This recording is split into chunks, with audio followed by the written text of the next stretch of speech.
Good evening. Is my voice clear?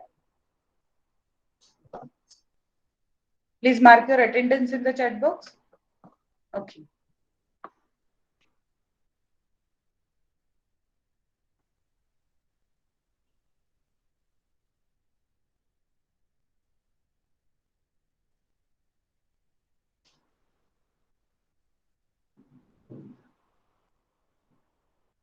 Is the screen visible?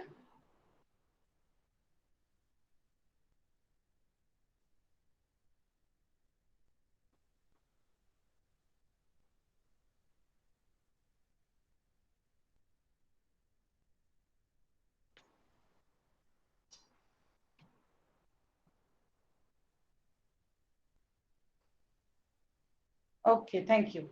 So we are starting with this chapter in the today's lecture, that is chemical reactions and equations. Science 1 में जो आपका third chapter है वो हम लोग आज उसके बारे में जो एमसीक्यूज है वो आज के लेक्चर में पढ़ेंगे. ओके, और बाकी के 2 चैप्टर्स हमें आज कंप्लीट करने हैं.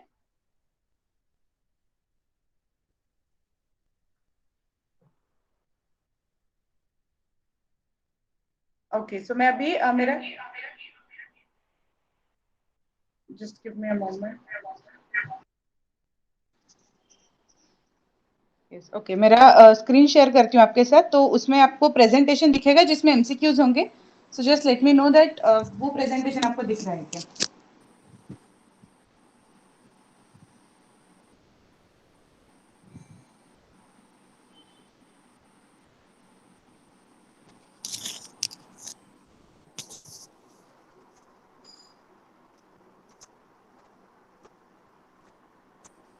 Okay, so I hope this is visible now.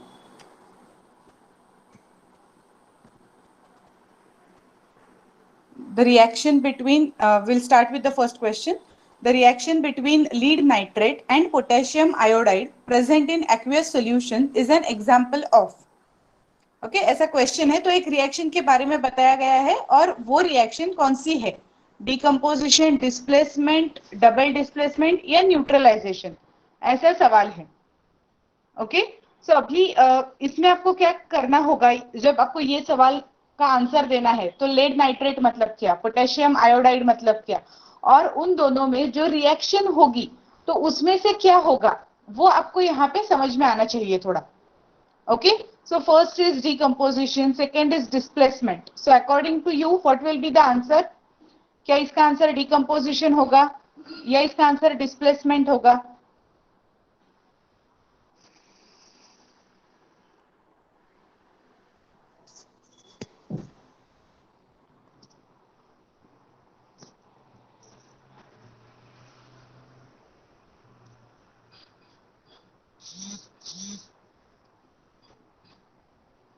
Okay, किसी लोगों ने ए लिखा है, किन्हीं लोगों ने बी लिखा है. So the correct answer here is displacement reaction, second option. मैंने नीचे डिकम्पोजिशन रिएक्शन की डेफिनेशन दी है, लेकिन आंसर जो करेक्ट है that is displacement reaction, option B. क्यों ऑप्शन बी. तो आपको थोड़ा सा याद करना पड़ेगा कि लेड नाइट्रेट का फॉर्मूला क्या है.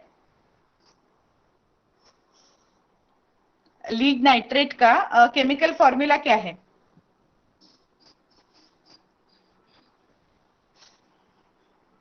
PbNO3 twice. ओके, और पोटेशियम आयोडाइड का Ki. At the end of the reaction what happens is that 2K at the end of the reaction the NO3 from PbNO3 twice goes to K, that is potassium, and it forms potassium nitrate plus lead iodide. Okay, तो इसकी वजह से एक group मतलब lead nitrate था तो वो nitrate उठ के पोटेशियम के साथ गया तो हो गया पोटेशियम नाइट्रेट, और जो आयोडाइड था पोटेशियम के साथ वो आ गया लीड के साथ, इसलिए हो गया लीड आयोडाइड. उस वजह से दो जो एटम्स थे उनकी डिस्प्लेसमेंट हुई है, राइट. इसलिए this is displacement reaction. Okay, now the second question, evaporation of water is. Okay, एक का आंसर आया है फिजिकल चेंज. बाकी लोगों को क्या लगता है. Is it physical change, is it chemical change.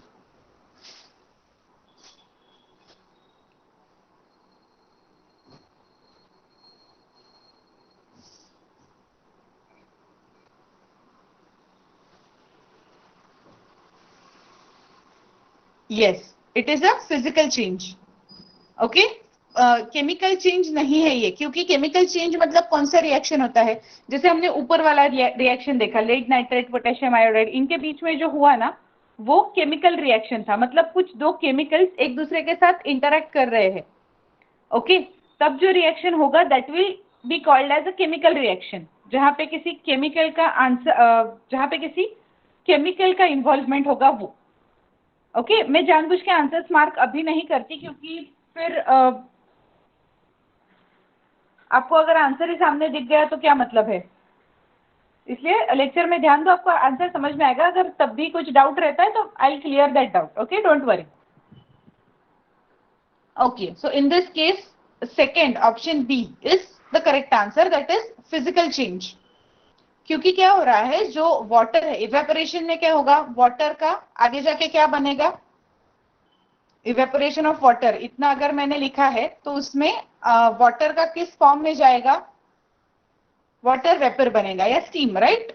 तो इसमें कोई केमिकल चेंज नहीं हो रहा, वो H2O का कुछ अलग नाम नहीं हो रहा, H2O का H2SO4 नहीं हो रहा, HNO3 नहीं हो रहा, H2O ही रह रहा है, बट वो जो लिक्विड फॉर्म में था, now it has come to gaseous form, and that's why we are saying that this is a physical change and not a chemical change or atomic change. Okay, तो जिसमें सिर्फ physical nature, वो particular compound का या किसी भी चीज का फिजिकल नेचर चेंज हो रहा है, तो वो फिजिकल चेंज के अंडर आएगा। और अगर केमिकल नेचर चेंज हो रहा है, जैसे हमने ऊपर वाले रिएक्शन में देखा था, लेड नाइट्रेट था मतलब PbNO3 था, और पोटेशियम आयोडाइड था, तो उनका कुछ केमिकल नेचर चेंज हुआ, उस टाइम पे वो केमिकल रिएक्शन या केमिकल चेंज लगेगा। Okay, now next, the colour of copper sulphate solution is, copper sulphate solution का कौन सा कलर होता है, blue. Yes, the correct answer is option A, blue. Perfect.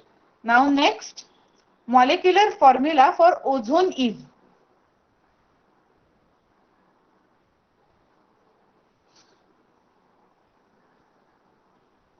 Perfect, correct, O3। और oxygen का क्या होता है molecular formula,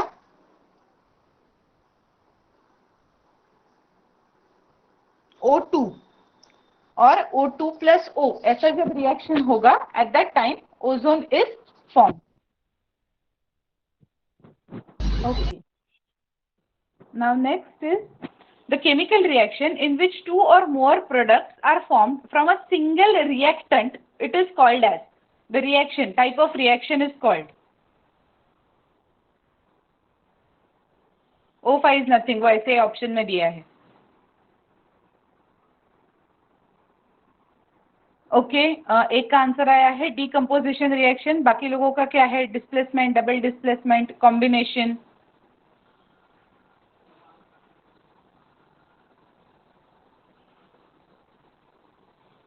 Yes, perfect. Decomposition. Option B, decomposition reaction is the correct answer. Combination reaction मतलब क्या, जब दो रिएक्टेंट्स मिक्स होंगे और एक प्रोडक्ट आएगा, at that time we are going to call that reaction as combination reaction. Okay, आप इसमें एक सिंपल लॉजिक यूज कर सकते हो, टाइप्स ऑफ रिएक्शन ऐसे रट्टा मारने की जरूरत नहीं है उस टाइम पे, ठीक है, कौन सा रिएक्शन कौन सा टाइप का होगा, एक सिंपल आपको वे होगा, कंबाइन हो रहा है कुछ, कॉम्बिनेशन, सिंपल इंग्लिश हमें पता है कॉम्बिनेशन का मीनिंग क्या होता है, तो जब दो चीजें कंबाइन होंगी तब कॉम्बिनेशन रिएक्शन होगा। दो चीजें कंबाइन हो रही है मतलब एक ही चीज बनेगी उन दोनों से, तो उस टाइम पे कैसे होगा, दो रिएक्टेंट्स है जो रिएक्ट कर रहे हैं रिएक्शन में, जो लेफ्ट हैंड साइड पे है किसी भी रिएक्शन के, वो दो चीजों को हम रिएक्टेंट बोलते हैं।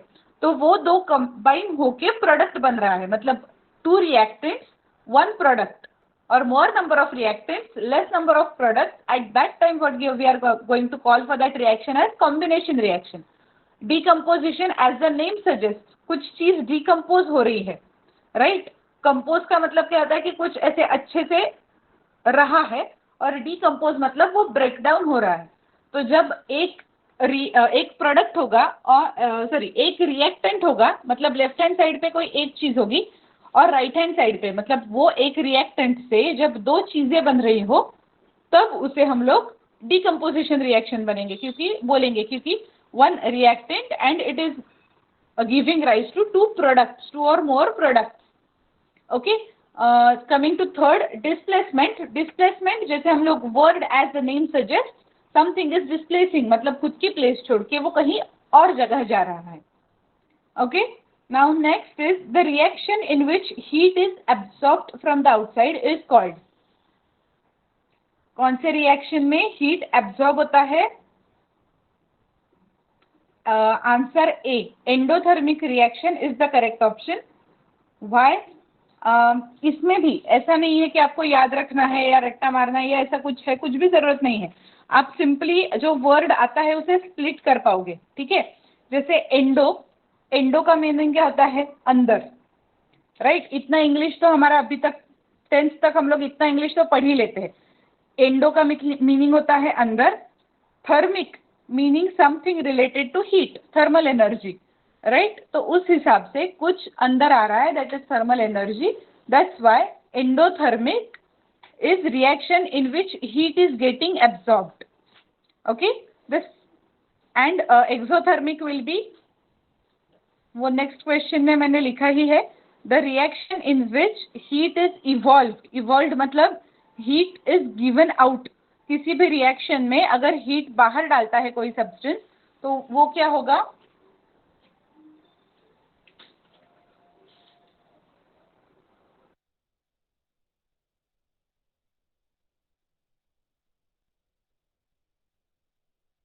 Yes, correct. So in this case, the option will be second, that is exothermic reaction.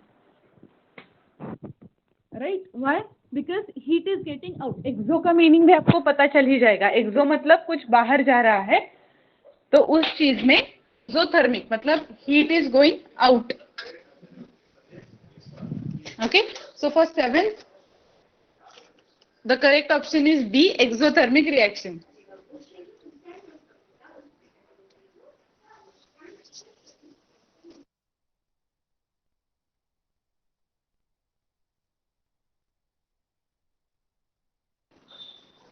Yes. Coming to next question, that is 8th question. Transformation of ice into water is a, yes, perfect, very good. अभी आपने देखा होगा कि जो second question था हमारा आज के साइड में, जो सेकेंड क्वेश्चन था वो सेम था, transformation of water into water vapour और इवेपोरेशन ऑफ वाटर. ये जो चीज है ये कौन सा चेंज है? राइट, तो वही क्वेश्चन अगर इस फॉर्म में भी आएगा तब भी उसका आंसर सेम ही रहेगा. That is, it is a physical change. No, it's not a chemical change, it is a physical change. Answer B is correct. For 8th question, the correct option is answer B. Transformation of ice into water is a physical change. Okay? क्यों? जो वहां पे logic था वही. अगर fridge में बर्फ है और आपने वो बाहर निकाल के रखा, तो जो फ्रिज में वो बर्फ था तब हम उसका केमिकल फॉर्मूला बोलेंगे H2O. राइट, अगर वो बाहर आ गया तब उसका फॉर्मूला H2SO4 होगा या कुछ फॉर्मूला में चेंज होगा? नहीं. जब वो लिक्विड फॉर्म में आएगा, वाटर हो जाएगा, तभी भी वो H2O ही रहने वाला है. और फ्रिज में जब वो सॉलिड फॉर्म में था, आइस के फॉर्म में था, तब भी उसका केमिकल फॉर्मूला तो H2O ही रहा था. फर्क सिर्फ उतना था कि जो उसके एटम थे उनमें जो इंटरेक्शन थी that was different. Right, ice जब सॉलिड फॉर्म में था तो एटम एक दूसरे के बहुत करीब थे, इसलिए वो सॉलिड फॉर्म में रहा. और जब एटम्स एक दूसरे से थोड़े से, क्योंकि टेम्परेचर बढ़ाया हमने, इसलिए जब वो एटम्स एक दूसरे से अलग हो गए तब वो लिक्विड फॉर्म में चला गया. मतलब सिर्फ फिजिकल चेंज हुआ, केमिकली कुछ भी चेंज नहीं हुआ. Is it clear? सबको समझ में आ गया कि अभी ऐसा जरूरी नहीं है कि हर एक रिएक्शन, हर एक चेंज आपको लेक्चर में कवर किया जाएगा या टेक्स्ट बुक में कवर किया गया होगा. ऐसा भी हो सकता है कि कुछ केमिकल रिएक्शंस, कुछ चेंजेस ऐसे हो जो आपके टेक्स्ट बुक में इंक्लूडेड नहीं है. ये जो टॉपिक्स है, केमिकल रिएक्शन, इक्वेशंस, उसके बाद जो आपका 9th चैप्टर है वो, इनमें थोड़ा सा कैसा है, कुछ अलग चीजें भी आपको क्वेश्चन में आ सकती है. ठीक है, उस टाइम आपको ये देखना है कि जो लॉजिक है उसके पीछे वो क्या है. अभी जैसे हमारे इसी लेक्चर में हमने दो तरीके के क्वेश्चंस देखे, एक तो इवेपोरेशन ऑफ वाटर, सिंपली अगर इवेपोरेशन ऑफ वाटर बोला जाएगा या फिर ऐसा बोला जाएगा transformation of water to water vapour is dash dash, ठीक है। तो सेम क्वेश्चन अलग अलग फॉर्म्स में पूछा जा सकता है, इसलिए हमें यह तैयारी रखनी है कि क्वेश्चन का मतलब समझे। जैसे इस केस में था transformation of ice to water, तो समझ में आता है कि कोई केमिकल चेंज, कोई केमिकल रिएक्शन नहीं हो रही, राइट। तो इसलिए this will be a physical change, option B will be correct. Now next, the molecular formula for dash is KMnO4, potassium permanganate, potassium dichromate, potassium nitrate या potassium hydroxide।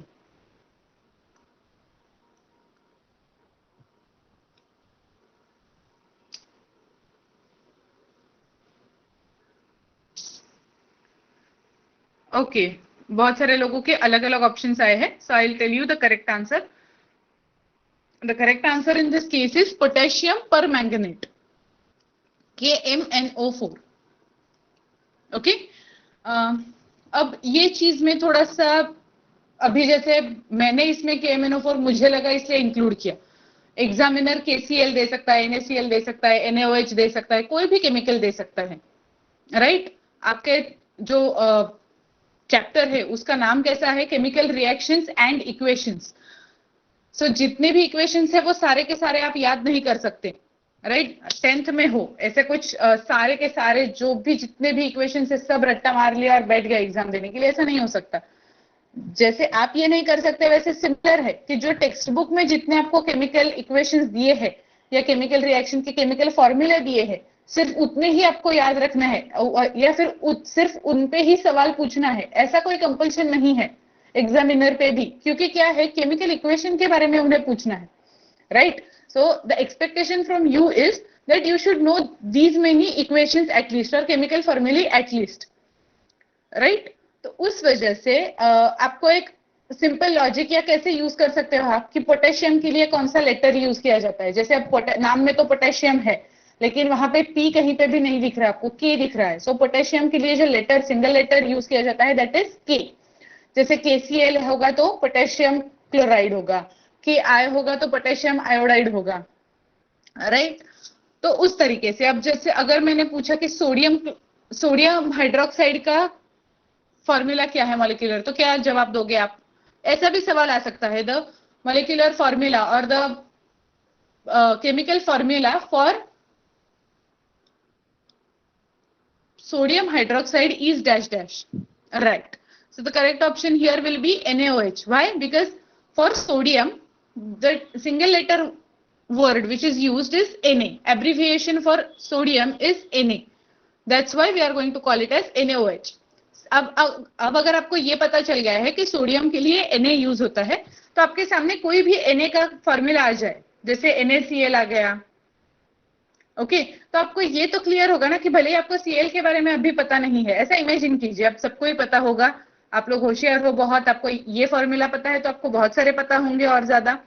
ऐसा मान लीजिए कि आगे की चीज कुछ आपको नहीं पता, बट एटलीस्ट कुछ थोड़ा बेसिक जो है उससे तो आप स्टार्ट कर सकते हो, जैसा इस केस में है। अब पोटेशियम के लिए तो K यूज किया जा सकता है, और कौन सा ऐसा पीरियोडिक टेबल में एलिमेंट है जिसके लिए फिर P यूज होता है।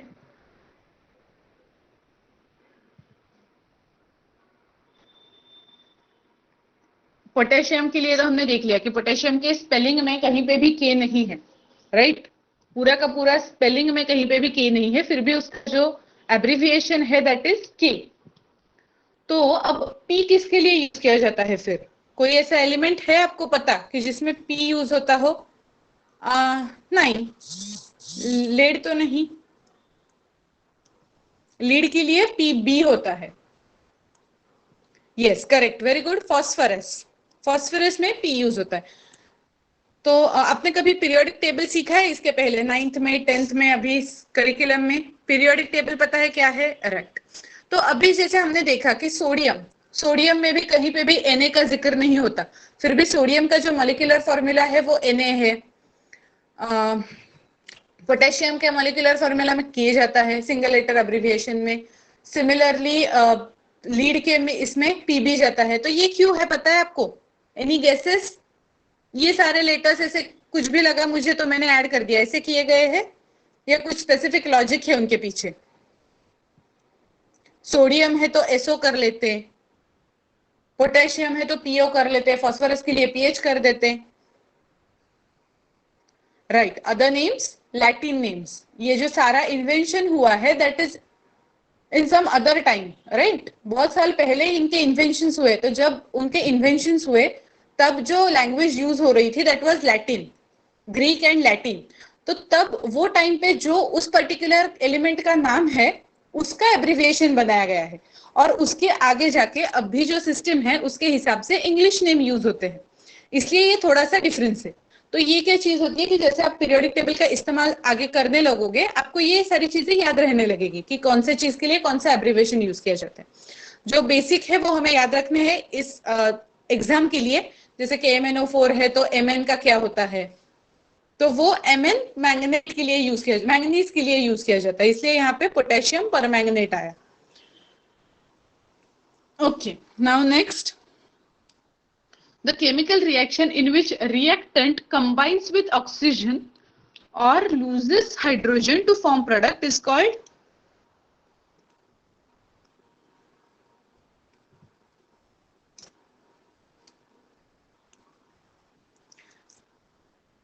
Yes, the correct answer here is option A, oxidation reaction.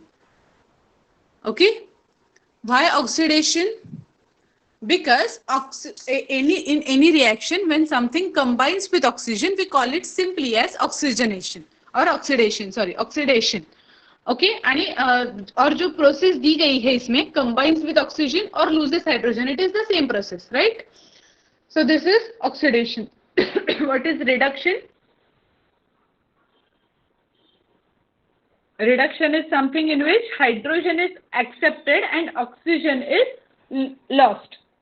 So, अगर इसका ही सेम यही डेफिनेशन को मैं थोड़ा सा रीअरेंज करती हूँ और ऐसे बनाती हूँ, the chemical reaction in which reactant combines with hydrogen or loses oxygen to form a product is called as dash dash reaction. तो अभी आपका आंसर क्या चेंज होगा?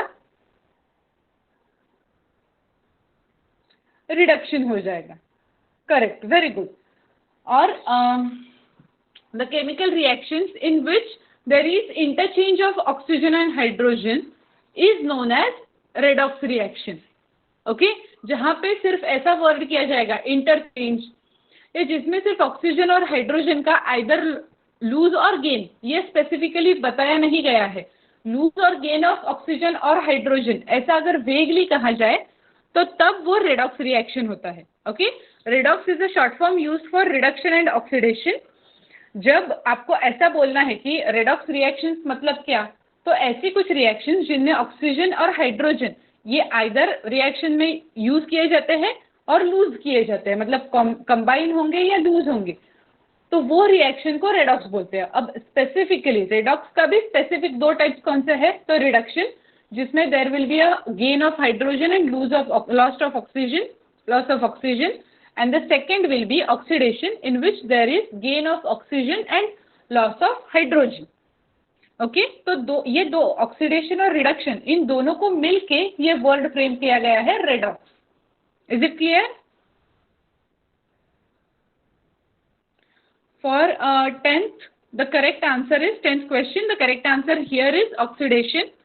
वो ऑक्सीडेशन के साथ साथ मैंने आपको रिडक्शन का भी मीनिंग समझा दिया है. तो अगर ऐसा हुआ कि लेक्चर में हमने डिस्कस किया था ऑक्सीडेशन, एग्जाम में आया रिडक्शन, तो डर जाने की कोई बात नहीं है. हमें रिडक्शन का भी मीनिंग अब पता चल गया है कि क्या है, और रिडॉक्स का मीनिंग भी पता चल गया है. तो एग्जाम में जैसे आपके वर्डिंग्स होंगे सवाल में, उस हिसाब से आपको तय करना है कि कौन सा आपका सही आंसर होगा.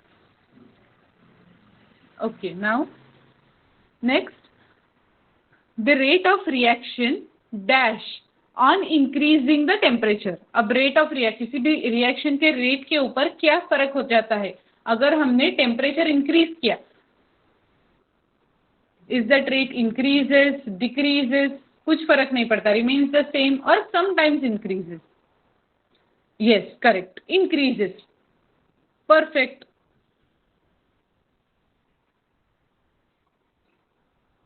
ओके, सो आप इसके लिए एक सिंपल एग्जाम्पल ही यूज कर सकते हो. जैसे आइस को वाटर में कन्वर्ट करने के लिए अगर आप ठंडी के मौसम में रखते हो बाहर, तो रूम टेम्परेचर वैसे भी कम होता है, right?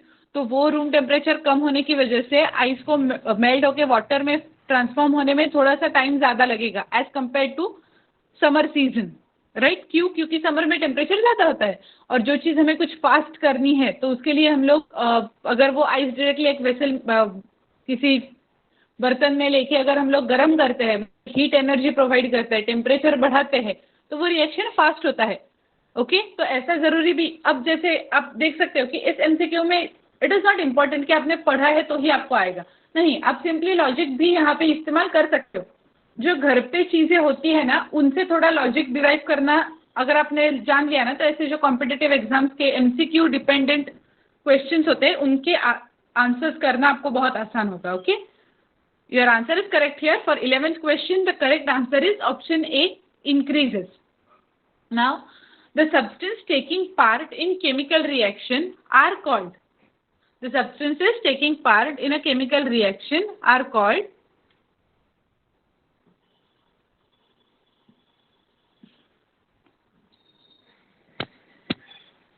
Yes, correct. Very good. Reactants. Reactants मतलब वो जो react होते हैं। तो जो लेफ्ट हैंड साइड पे होते हैं किसी भी केमिकल इक्वेशन पे, लेफ्ट हैंड साइड पे जो कुछ भी होगा that will be reactants and they will react to form products. Perfect, very good. Now, last two questions. The substance forming up in chemical reactions are called. Question 13. The substance forming in chemical reaction are called products. Right. तो जो आप chemical equation में right hand side में लिखोगे equation के, that will be your product, मतलब reaction हो जाने के बाद जो तैयार होता है तो वो होता है आपका product. The representation of chemical reaction in condensed form using chemical formulae is known as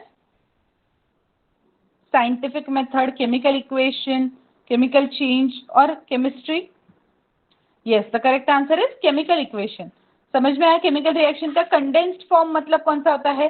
जैसे लेड नाइट्रेट, और जो हमने पहले ही लेक्चर में जो फर्स्ट रिएक्शन देखा था लेड नाइट्रेट और पोटेशियम आयोडाइड के बीच में, तो अगर मैं सिर्फ उसके जगह पे सिंपली ऐसा लिख देती कि PbNO3 twice plus Ki reacts to form dash dash dash dash dash, तो वो क्या हुआ?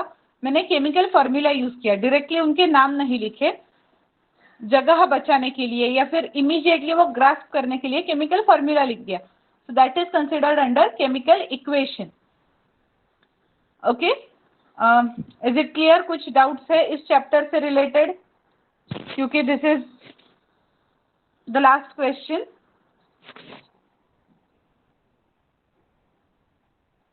ओके, तो ये चैप्टर आपको पूरा क्लियर हो गया है। अब थोड़ा सा मैं बता देती हूँ कि इसमें इम्पोर्टेंट क्या क्या है आपको पढ़ाई करने के लिए। ये तो हमने जितने क्वेश्चंस मैंने निकाले थे वो किए हैं, बट आपको थोड़ा सा ये भी देखना है कि जो टेक्स्ट बुक के हिसाब से और कौन से क्वेश्चंस आ सकते हैं।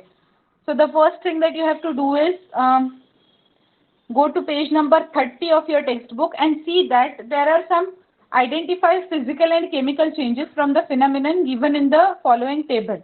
ऐसा दिया है।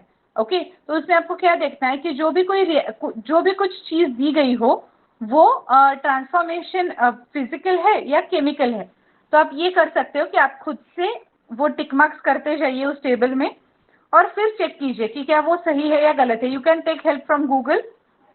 अगर आपको फिर भी डाउट्स है तो आप किसी भी टीचर से पूछ सकते हो। तो वैसे उसमें टेबल में बहुत सारी चीजें इंक्लूड की गई है। तो अभी हमने लेक्चर में लिया था transformation of ice into water, evaporation of water, ये दोनों चीजें आपके उस टेबल में दी गई है। Both of them are physical changes. Okay, अभी एग्जामिनर क्या कर सकते हैं, 9 चीजें हैं, हमने 2 कवर की लेक्चर में 7 चीजों में से कोई भी चीज पूछ सकता है, राइट? तो उस हिसाब से आप 7 चीजों का, जो बची हुई 7 चीजें हैं, इज इट फिजिकल चेंज और is it a chemical change, try to mark them और उस हिसाब से थोड़ा सा पढ़ाई कीजिए इस चैप्टर के लिए। वो एक पार्ट इंपॉर्टेंट है। उसके बाद तो एक्सपेरिमेंट है। एक्सपेरिमेंट पे डायरेक्टली कोई क्वेश्चन ऐसे नहीं ज्यादा पूछेगा। जो रिएक्शन है जैसे CuSO4, जिंक, इनकी जो रिएक्शन बताई गई है वो थोड़ी सी देखने की कोशिश कर लीजिए, क्योंकि ऐसे रिएक्शंस पूछ सकते हैं वो, अगर उन्हें लगता है पूछना जरूरी है तो तब भी। उसके बाद बैलेंसिंग जो है that is a step wise procedure, तो वो उस पे एमसीक्यूज इतने ज्यादा नहीं आ सकते। Balancing of chemical reaction equation, अगर आपका ये थ्योरेटिकल पेपर होता तो इस पे प्रैक्टिस करना सबसे ज्यादा इंपॉर्टेंट था, बट अभी के लिए इतना ज्यादा फोकस इस पे आप नहीं भी रखोगे तो भी चलेगा। ओके उसके बाद इंपॉर्टेंट है टाइप्स ऑफ केमिकल रिएक्शंस। ठीक है, कॉम्बिनेशन, डीकम्पोजिशन, डिस्प्लेसमेंट, ये जो सारी चीजें हैं ये थोड़ी सी आपको याद रखनी है अच्छे से।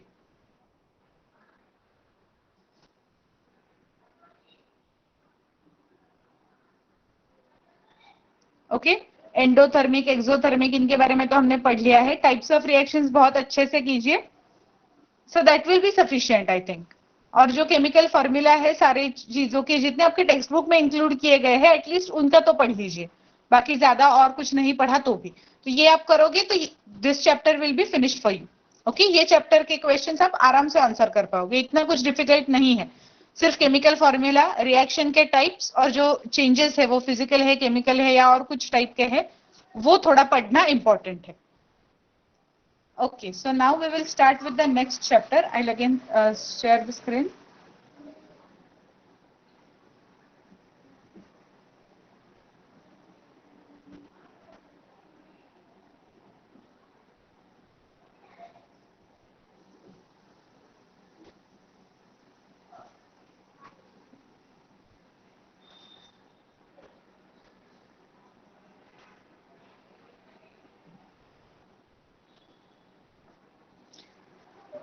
Is the screen visible?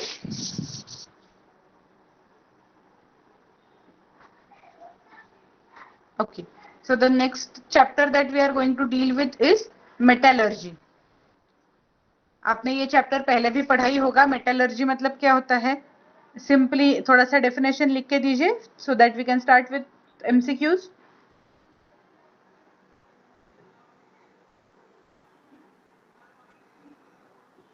Yes, metallurgy क्या होता है, उसके नाम में ही सब कुछ आ जाएगा, इतना कुछ ज्यादा सोचने की जरूरत नहीं है, थोड़ा सा नाम से भी आप गेस कर सकते हो। Metallurgy is something which is dealing with metals as the name suggests, so study of metals will be metallurgy. Okay, so coming to first question, name of alloy of sodium with mercury is, which of the following options is correct? Sodium amalgam, bauxite, both A and B, or none of the above?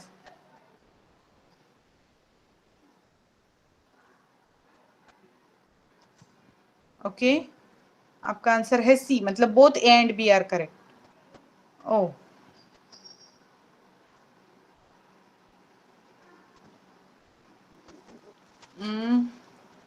और किसी का कोई option है या सबको सी ही लग रहा है?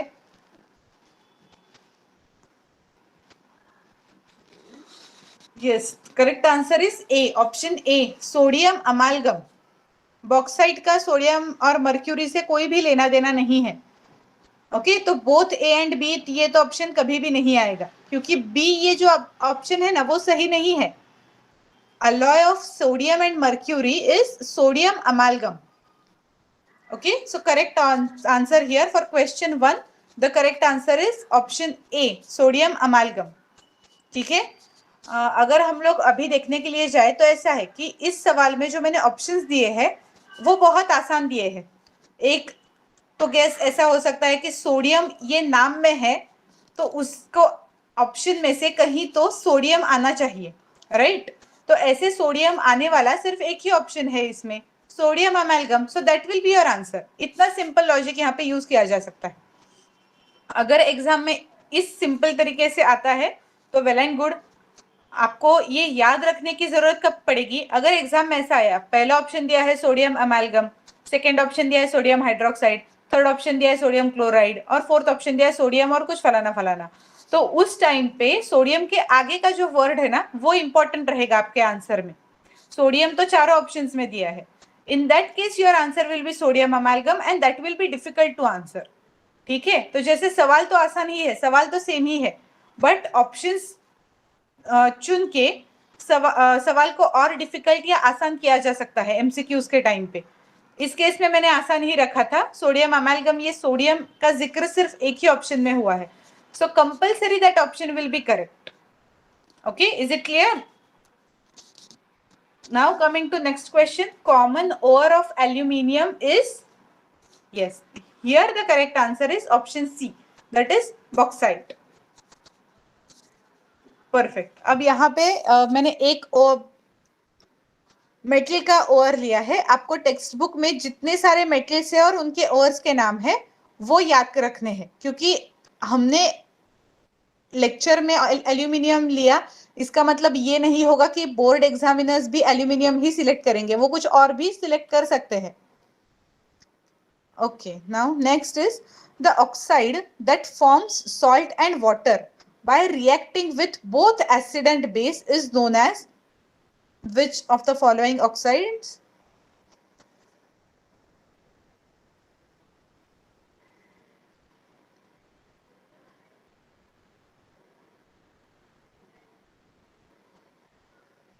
Yes, correct. Amphoteric oxide. Amphoteric means the substance which is reacting with both, okay, and forming water and salt is known as amphoteric. आपने एम्फो ये वर्ड बहुत बार सुना होगा। जैसे सिंपल एग्जांपल में दे देती हूँ आपको, एम्फीबियंस। एम्फीबियंस मतलब किस टाइप के एनिमल्स जो लैंड और वाटर दोनों में रह सकते हैं। तो एक ऐसी चीज जो किसी भी दो चीजों के साथ मिलजुलती हो, उसे हम एम्फो ये वर्ड यूज करते हैं। ओके, तो इतना सिर्फ याद रखिए। अगर ऐसा सवाल आता है और आपने कहीं पे पढ़ा भी नहीं है तो भी you can use this logic कि एम्फो का मतलब तो मैंने सुना था कहीं ना कहीं पे, एम्फीबियन होता है, एम्फीटेरियन होता है, तो उस टाइप में एम्फो का कुछ ना कुछ रिलेशन है कि जो चीज किसी दो चीजों के साथ घुल मिल जाती है। तो यहाँ पे क्वेश्चन में वैसा ही है कि reacts with both acid and base. अब एसिड एंड बेस ये दो अपोजिट चीजें हैं, फिर भी दोनों के साथ रिएक्ट करके घुल मिल जाके वो सेम ही चीज प्रोड्यूस कर रही है, तो वो क्या हो सकती है? So the answer will be here amphoteric oxide. Okay, next जो सल्फर डाइऑक्साइड, कॉपर ऑक्साइड है, वो मैंने ऐसे ही ऑप्शंस में डाल दिया, उनका कोई भी मीनिंग नहीं है यहाँ पे। The device used for grinding an ore is, इसमें भी ऑप्शंस के हिसाब से आपको इमीडिएटली आंसर पता चल जाएगा। पहले तो सारे ऑप्शंस आप देखोगे तो उसमें आपको पता चलेगा कि सिर्फ ग्राइंडिंग मिल ये एक ही डिवाइस यूज किया गया है। बाकी galvanization is a process, anodizing is a process, anodizing is not an instrument और नॉट ए डिवाइस। ओके, तो एनोडाइजिंग का ऑप्शन होगा नहीं, गैल्वेनाइजेशन भी होगा नहीं, क्योंकि वो भी एक प्रोसेस है, वो कोई इंस्ट्रूमेंट नहीं है। इंस्ट्रूमेंट या डिवाइस यहाँ पे सिर्फ एक ही दिया गया है, and that is grinding mill, so that will be the correct answer only. So for question 4 also the correct option is A, grinding mill. Okay, anodizing is a reaction, it is given in your textbook. आप electrolytes का use करके जो reaction होता है, मैं आपको page number भी बता देती हूँ, सिर्फ एक मिनट दीजिए मुझे टेक्स्ट बुक में देखने के लिए। सो आपको उसके बारे में जो ज्यादा पढ़ना होगा तो आप टेक्स्ट बुक में रेफर कर सकते हो इस चीज के लिए।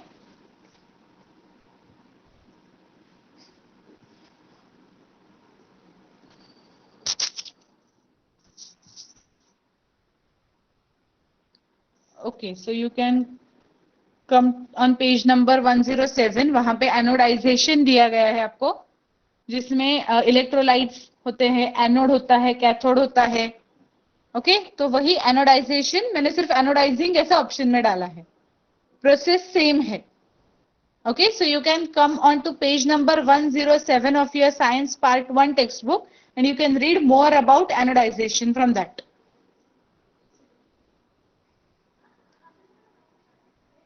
Okay, now the non-metal having electrical conductivity. Name that non-metal which is having electrical conductivity. Graphite, mercury, both A and B, or none of the above? Okay, very good. The correct answer here is graphite. क्योंकि आप देखने जाओगे तो ये भी सवाल में options बहुत ही सिंपल है. Even though you don't know the answer, anything about the answer, you can simply guess that mercury is a metal, और क्वेश्चन में एकदम सही तरीके से पूछा गया है द नॉन मेटल, तो इसका मतलब ऑप्शंस में कोई ना कोई नॉन मेटल होना जरूरी है, और that non metal here is graphite, तो इसलिए आंसर स्ट्रेट अवे ग्रेफाइट ही होगा। ओके, मर्क्यूरी मेटल है, तो मर्क्यूरी की एक ऐसी प्रॉपर्टी बता दीजिए जो यूनिक है, जिसकी वजह से मर्क्यूरी की कुछ अलग पहचान होती है।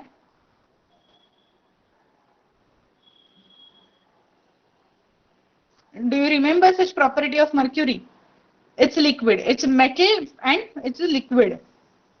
The metal which is only in liquid state. The only metal which is in liquid state. Sorry. Yes. Yeah. Krishna Jain, आपने बहुत अच्छे से बता दिया कि it is liquid state at room temperature. So that room temperature part is also important here. Other metals can be converted into liquids at higher temperatures, right? So liquid at room temperature, ये ज्यादा specific हो गया answer, very good. Yes, it is used in thermometer.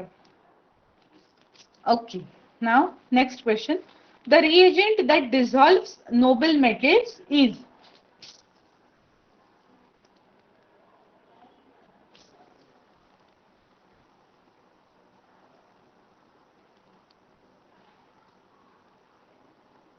Aqua regia. जो बाकी के options मैंने दिए हैं ना, वो ऐसे ही मैंने खुद के मन से डाल दिए। ओके, उनमें कंफ्यूज होने की कोई जरूरत नहीं है कि अब अभी क्या होगा, ये कौन से ऑप्शंस है, इनके बारे में तो मैंने कुछ पढ़ा नहीं है, ऐसा कंफ्यूज होने जैसा कुछ भी नहीं है इसमें। ओके, सो एक्वारेजिया आपने टेक्स्ट बुक में पढ़ा होगा, तो you can answer it very confidently. Common ore of mercury is, okay, यहाँ पे मैंने ऑप्शन मार्क भी किया है, सिनेबार। सिनेबार, जैसे मैंने पहले ही कहा था कि बॉक्साइट किस चीज का है, और common ore of dash is bauxite.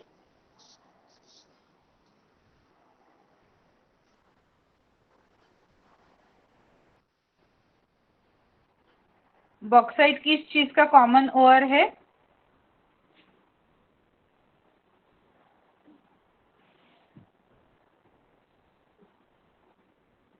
Aluminium. हमने पहले भी पहले सवाल ही किया था, सेकेंड क्वेश्चन था हमारे आज के लेक्चर में। तो जैसे यहाँ पे आप लोग देख सकते हो कि मर्क्यूरी का कॉमन ओर है cinnabar. So here the correct answer is C, which I have already marked. Now next is common ore of tin. It is cassiterite. It is given here also. The option is answer is already marked. Common ore of tin is cassiterite. तो आपको ये तीन चीजें तो at least याद करनी ही है। Tin, क्योंकि जो इंपॉर्टेंट है वो मैंने यहाँ पे दिया है, टिन का कैसेटेराइट, मर्क्यूरी का सिनेबार और एल्यूमिनियम का bauxite. Next, the property of potassium bromide is combustible, soluble in water, no chemical reaction और हाई डक्टिलिटी। तो इनमें से जो पोटेशियम ब्रोमाइड की प्रॉपर्टी है that it is soluble in water. Okay, next, the property of gold is, here I have marked the answer, so the process will be fast. Yes, property of gold is it is highly ductile. Okay, तो अब इसमें gold की जगह और भी कुछ आ सकता है, सिल्वर, कोई भी मेटल इसमें डाल सकते हो, क्योंकि मेटल की प्रॉपर्टीज हमें पता है, राइट? क्या कि it can conduct electricity, it is ductile, it is malleable. तो ये जो मेटल की इन जनरल प्रॉपर्टीज है वो आपको थोड़ी सी याद करनी पड़ेगी। किसी भी मेटल का नाम देके, ये ऑप्शंस देके आपको सवाल किया जा सकता है। It is not compulsory for them to add only gold, मतलब स्पेसिफिक गोल्ड को लेके ही सवाल करना है, ऐसा कुछ नहीं है। कोई भी और मेटल वो यूज कर सकते हैं सवाल पूछते वक्त, राइट? तो उस हिसाब से आपको तैयारी करनी है कि कोई भी मेटल की जनरल प्रॉपर्टीज क्या है। तो आप क्वेश्चन में चेक करोगे कि कोई मेटल है या नॉन मेटल है, दिया गया हुआ compound, if that is metal then metal की प्रॉपर्टी याद करना शुरू कर दीजिए, और उनमें से कौन से ऑप्शन में आ रही है वो मार्क कर दीजिए। The property of sulphur is it is combustible, right? Next, the property of neon is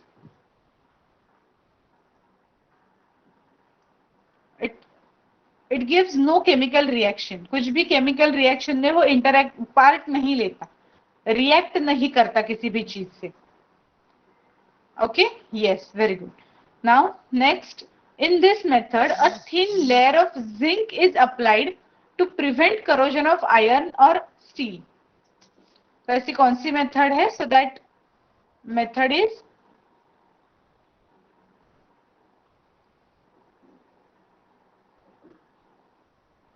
A, galvanization or galvanizing.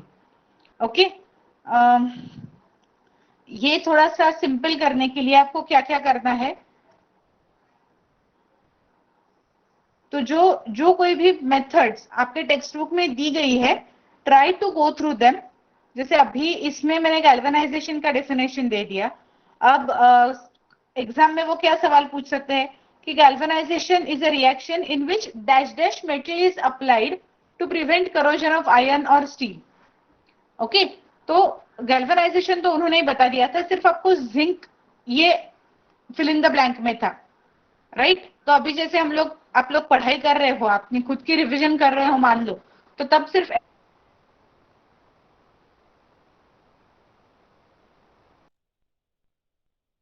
का पूरा रिएक्शन, उसमें इंपॉर्टेंट चीजें क्या क्या है? जिंक का लेयर है, वो आयरन या स्टील पे लगाया जा रहा है. ये तीनों चीजें याद करनी है आपको. एग्जामिनर ऐसे भी पूछ सकते हैं कि गैल्वेनाइजेशन में जिंक का लेयर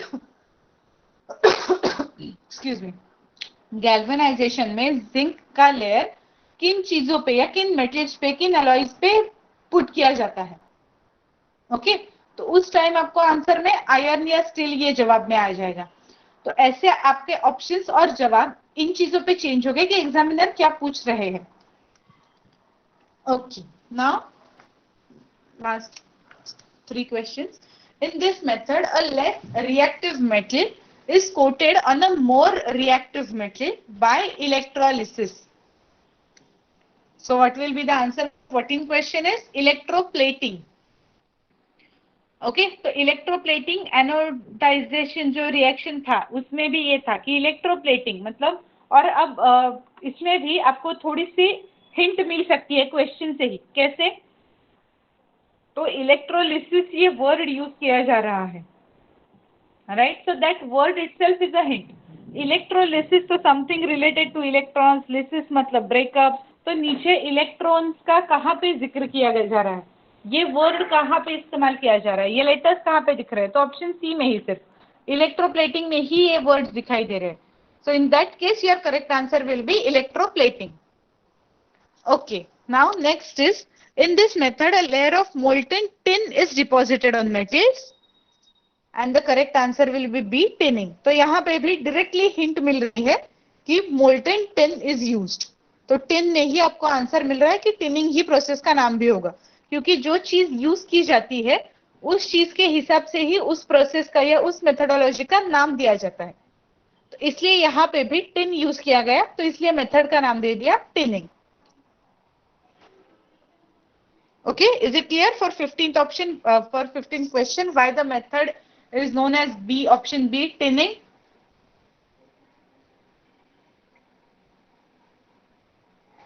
Very good. Okay, तो अभी इस चैप्टर के एमसीक्यूज जो हमें डिस्कस करने थे उतने तो हमने कर लिए हैं.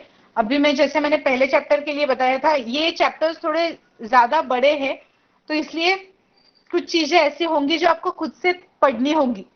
ओके, तो वो चीजें आप पढ़ लीजिए. अगर उसमें आपको डाउट्स नजर आ रहे हैं या ऐसा लग रहा है कि इस पे क्या एमसीक्यू आ सकता है, ऐसा कुछ अगर आपको डाउट है, तो you can always feel free to ask that doubt in the lecture, in the next lecture. और जब भी कभी आपको डाउट होगा, आप व्हाट्सएप पे मैसेज करके पूछ सकते हो कि ये चैप्टर में इस पे ऊपर क्या एमसीक्यू आ सकता है, या मुझे ये चैप्टर नहीं क्लियर हो रहा, तो आप वो पूछ सकते हो. ओके, तो मैं इंपॉर्टेंट पॉइंट्स थोड़े से बता देती हूँ कि जैसे फिजिकल प्रॉपर्टीज ऑफ मेटल्स आपको अच्छे से करने होंगे, क्योंकि उसके ऊपर डिपेंडेंट कोई भी क्वेश्चन आ सकता है. Property of this metal is.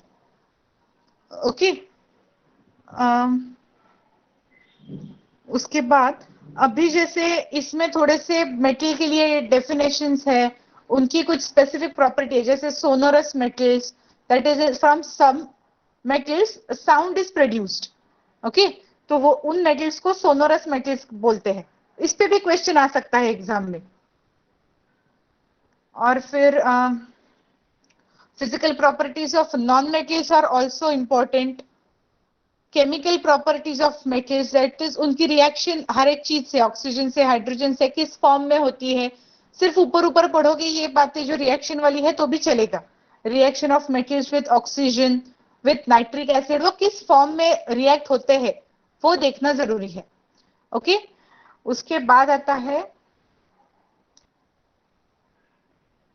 Chemical property. जैसे केमिकल प्रॉपर्टीज मेटल्स के पढ़े उसी टाइप से उतनी ही इंपॉर्टेंस देके आपको chemical properties of non metals भी पढ़ने हैं. उसके बाद आपके टेक्स्ट बुक में दिया गया है ionic compounds. So what are दे?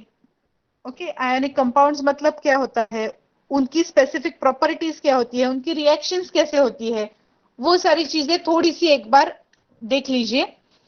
उसके बाद जो एक्सपेरिमेंट्स है उन पे अगर हमने अभी नहीं फोकस किया तो दैट विल बी फाइन, क्योंकि हमें कुछ एक्सपेरिमेंट या उनके कंक्लूजन्स लिखने के लिए तो नहीं आ सकते क्योंकि थ्योरेटिकल पेपर नहीं है. ओके फिर मेटलर्जी में लेकिन ऐसा मत कीजिए कि एक्सपेरिमेंट पढ़ा ही नहीं. एक्सपेरिमेंट पढ़ के रखिए, क्योंकि क्या हो सकता है एग्जाम में वो लोग कैसे पूछ सकते हैं कि किसी एक्सपेरिमेंट का टाइटल दे देंगे और पूछ लेंगे कि इस एक्सपेरिमेंट का कंक्लूजन क्या आया. तो आपको वो पता होना चाहिए. पूरा एक्सपेरिमेंट लिखने के लिए अभी आपको कोई नहीं बोल सकता एग्जाम में. तो लेकिन वो ऐसे क्वेश्चन फ्रेम कर सकते हैं कि ये एक्सपेरिमेंट है और इस एक्सपेरिमेंट का 4 ऑप्शंस दिए गए हैं, इनमें से कौन सा कंक्लूजन आ रहा है. ओके तो ये ऐसी रिएक्शन थी और इसके प्रोडक्ट्स कैसे फॉर्म हुए. तो ये सवाल आ सकता है. There are always these chances. तो इसलिए बेटर वे क्या होगा कि आप वो जो कुछ भी रिएक्शन होगा उसका मीनिंग क्या है, वो किस चीज के लिए यूज की गई है और उससे क्या कंक्लूजन निकला है, इतनी चीजें पढ़ोगे that will B also sufficient. Okay now next इसमें आता है डायरेक्टली मेटलर्जी कोई ओपन होता है तो कंसंट्रेशन ऑफ ओर्स, जो प्रोसेसेस यूज की गई है और उनके लिए जो मेथड्स है, कोई भी इंस्ट्रूमेंट्स यूज किए गए हैं, डिवाइसेस यूज की गई है, तो वो थोड़ा सा ध्यान रखिए. Magnetic separation method, froth flotation method, तो कौन सी मेथड में एक्चुअल क्या किया जाता है प्रोसेस, वो याद करना होगा. इसलिए कि आपको वो प्रोसेस का डेफिनेशन लिखने के लिए नहीं आएगा, लेकिन उल्टा आ सकता है. डेफिनेशन दिया गया होगा और आइडेंटिफाई द प्रोसेस ऐसा होगा. ओके जैसे अभी मेरे सामने है तो मैं एक एमसीक्यू आपको पूछ लेती हूँ कि कैसे आपको आ सकता है. The method which is used on the hydrophilic and hydrophobic nature of the particles is dash dash. Okay तो उसमें आपको 4 ऑप्शंस तो आसानी से दे सकते हैं examiner. Magnetic separation, hydraulic separation, या कौन सा, या फ्रोथ फ्लोटेशन. तो अब जो फ्रोथ फ्लोटेशन है उसमें हाइड्रोफिलिक और हाइड्रोफोबिक का जिक्र आता है, तो इसलिए आपको correct answer froth flotation mark करना होगा उस टाइम पे. ओके तो ये जो सारी मेथड्स है वो और उनका जो मेन कंपोनेंट है वो याद रखिए. चाहे तो आप टेबल बना सकते हो जिसमें फ्रोथ फ्लोटेशन और उसमें इंपॉर्टेंट क्या है ये आप लिख के रखोगे. So before exam if you just go through that table that will be sufficient और मोर देन इनफ. लीचिंग का प्रोसेस जैसे है, एक्सट्रैक्शन में कौन कौन सी चीजें आती है वो. उसके बाद नॉर्मल रिएक्शन अगर आपने पूरा का पूरा रट भी नहीं लिया तो भी कुछ इतना ज्यादा प्रॉब्लम नहीं है, बट कौन से मेटल्स कौन से नॉन मेटल्स यूज किए जाएंगे इन सारी रिएक्शंस में वो देखना थोड़ा जरूरी है. ओके जैसे मेटलर्जी चैप्टर ऐसा है आपका कि वो एक तो बड़ा भी है, उसमें बहुत सारी अलग अलग चीजों का मेंशन भी किया गया है और वो सारी चीजें ऐसी है कि हर एक चीज का आप लॉजिकली आंसर नहीं दे पाओगे. आपको थोड़ी सी डेफिनेशंस याद करनी होंगी या कोई प्रोसेस में कौन सा स्पेसिफिक जो जोर डालते हैं ना जिस चीज पे, जैसे आपको पता चल जाएगा कि क्या इंपॉर्टेंट है वो पर्टिकुलर डेफिनेशन में, वो थोड़ा देखना पड़ेगा. जैसे galvanisation, any metal is not used, specifically zinc is used. तो आपको अगर आप गैल्वेनाइजेशन का पार्ट पढ़ रहे हो तो आपको आपके नोटबुक में जो आप क्विक रिवीजन नोट्स बना रहे होंगे तब आप क्या लिख के रखोगे, तो गैल्वेनाइजेशन, जिंक, आयरन, स्टील, ये 3 चीजें आपको याद रखनी है. सवाल कितना भी घुमा फिरा के पूछे, आपको अगर ये 3 चीजें पता हो तो you can answer that question. Okay उस हिसाब से थोड़ा ट्राई कीजिए कि आप नोट्स निकाल रहे हो एमसीक्यूज के हिसाब से. अगर आपका नॉर्मल 10th का थ्योरेटिकल पेपर होता मान लीजिए तो आपको आंसर कैसे करना था, ऐसा सवाल आता कि right about froth flotation method.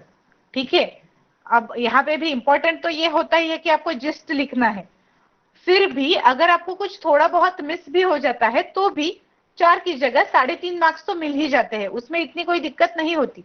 लेकिन एमसीक्यू के टाइम पे वो नहीं होगा, आइदर यू नो इट और you don't know it. Okay, अगर या तो आपका तीर सही जा सकता है, सही आंसर आ सकता है, या तो आपका आंसर सही नहीं आ सकता है, इन दोनों में से ही कुछ चीज होगी।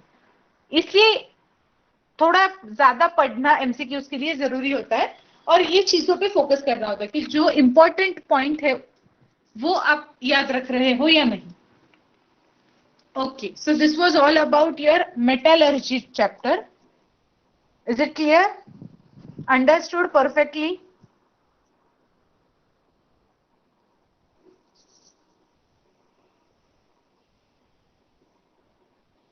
ओके,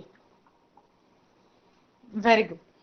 अभी जो आपका नेक्स्ट लेक्चर है मैं ही वो कंटिन्यू करने वाली हूँ, क्योंकि अभी आपका साइंस 1 का एक चैप्टर बचा हुआ है जो नेक्स्ट चैप्टर है, 9th chapter.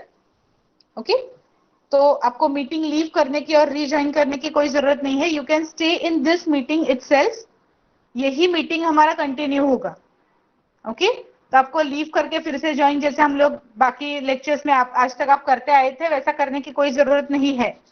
You can stay in this same meeting, you can stay in this lecture itself, because we are going to continue with this lecture. ठीक है? ओके, तो मैं अपना स्क्रीन फिर से शेयर कर देती हूँ, जो आपके नेक्स्ट टॉपिक का होगा 9th चैप्टर का। Just give me a moment to stop this and open that presentation. 9th जो आपका चैप्टर है that is carbon compounds.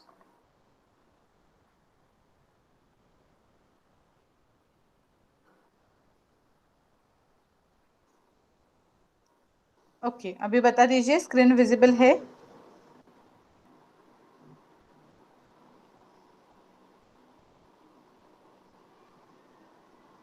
Yes, is the screen visible? Perfect. तो अभी हमें पढ़ना है कार्बन कंपाउंड्स के बारे में। ओके,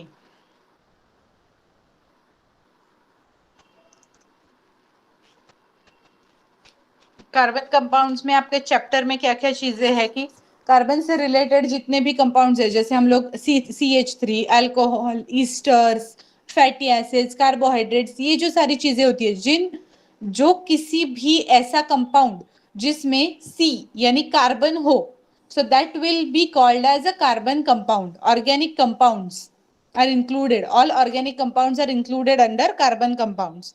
Okay, तो उस हिसाब से हमें ये चैप्टर को देखना है। So starting with the first question, C2H6 is a unsaturated molecular formula of an alcohol or saturated hydrocarbon or something having triple bond. Okay, अभी यहाँ पे दो लोगों के दो अलग अलग, 3 लोगों के दो अलग अलग आंसर्स आए हैं। 2 लोगों ने सी यानी सैचुरेटेड हाइड्रोकार्बन मार्क किया है और एक ने ट्रिपल बॉन्ड किया है। तो आपको ट्रिपल बॉन्ड कहाँ पे होता है पता है? ट्रिपल बॉन्ड मतलब जो डैश हम लोग दो कंपाउंड्स के बीच में डालेंगे वो 3 होनी चाहिए, राइट? और वो वैलेंसी के हिसाब से होता है। और अगर आप देखने जाओगे तो C2H6 में ट्रिपल बॉन्ड की कोई जरूरत ही नहीं है। So that the correct answer here will be answer C, saturated hydrocarbon. थोड़ा सा बता देती हूँ, सैचुरेटेड अनसैचुरेटेड में डिफरेंस क्या होता है। सैचुरेटेड मतलब क्या?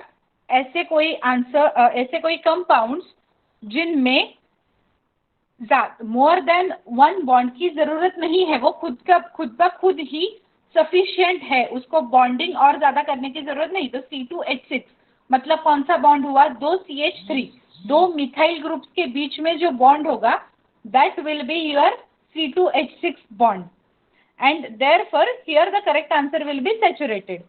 फिर से मैं ये एक बात क्लियर कर देती हूँ, इसमें आप रट्टा नहीं मार सकते। C2H6 is saturated, C2H4 is unsaturated, C2H2 is unsaturated, नहीं, ऐसा रट्टा मार के कुछ नहीं होगा। इन एग्जाम के टाइम पे भूल जाओगे मैंने H6 पढ़ा था या H4 पढ़ा था, हो गया कंफ्यूजन, खत्म मामला। ऐसा नहीं करना है हमें, हमें ऐसे रैंडमली आंसर्स नहीं करने हैं. What you can do is simply C2H6. इसका मतलब आपको पता चल रहा है कि आपके रिएक्शन में 2 C आ रहे हैं और 6 H आ रहे हैं. तो उस हिसाब से क्या होगा, 2 C लिखने हैं हमें रिएक्शन में, तो एक C तो लिख लिया, उसके साथ साथ आपने दूसरा C भी लिख लिया, राइट. अब सिमिलरली आपको 6 H लिखने हैं, तो वो 6 जो H हमें लिखने हैं वो सारे भी आपके C से कहीं ना कहीं से जुड़े होंगे. तो उस हिसाब से आपके कितने हो जाएंगे, 1 2 3 और फिर C, उसके साथ साथ थोड़ी सी गैप, और सेम हमने पहले ही 2 C तो जोड़ के रखे ही थे, उसके साथ और 3 H. तो ये हो गया. अब C की वैलेंसी, अब कार्बन कंपाउंड्स का चैप्टर है तो उसमें पहले ही आपने पढ़ लिया है कि कार्बन की वैलेंसी जो होती है उसको अपने बॉन्ड्स कंप्लीट करके स्टेबल स्टेट में आने के लिए 4 किसी एटम्स से जुड़ना जरूरी होता है, या 4 चीजों से जुड़ना जरूरी होता है. तो अब अगर हमने देख लिया कि एक कार्बन जो है वो 3 हाइड्रोजन के साथ जुड़ तो गया है, अब सिर्फ उसे एक किसी बॉन्ड की जरूरत है, right. So only single bond will be present here. तो उस हिसाब से अगर हमने देखा तो CH3 सिंगल बॉन्ड CH3, तो अगर C2H6 ये मॉलिक्यूलर फॉर्मूला है उस हिसाब say that will be a saturated hydrocarbon, मतलब खुद का खुद वो कंप्लीट है, उसे ज्यादा बॉन्ड्स की जरूरत नहीं है. That's why the name is here saturated hydrocarbon. और उस हिसाब से आपके फर्स्ट क्वेश्चन का आंसर आएगा option C, saturated hydrocarbon. Okay, मैं फिर से एक बार आपको ये चीज बताना चाहती हूँ कि सिर्फ रट्टा मारते मत जाइए कि C2H6 है इसलिए सैचुरेटेड है, C2H2 है इसलिए अनसैचुरेटेड है, ऐसा मत कीजिए. ओके, एग्जाम के टाइम पे जो हमें टेंशन होता है एग्जाम का, उसमें ये नंबर्स कंफ्यूजिंग हो जाएंगे. मैंने क्या पढ़ा था मुझे याद ही नहीं आ रहा, H6 सैचुरेटेड है या H4 सैचुरेटेड. नहीं, ऐसा हमें नहीं करना, हमें समझ में लेना है कि क्यों ये सैचुरेटेड है और क्यों वो अनसैचुरेटेड है. तो जैसे हमने अभी एक्सप्लेनेशन में देखा कि ये चीजों के वजह से ये कंपाउंड को हम सैचुरेटेड में इंक्लूड कर रहे हैं. Okay, now coming to second is Madam, C2H2. madam, this is Yes, Santosh.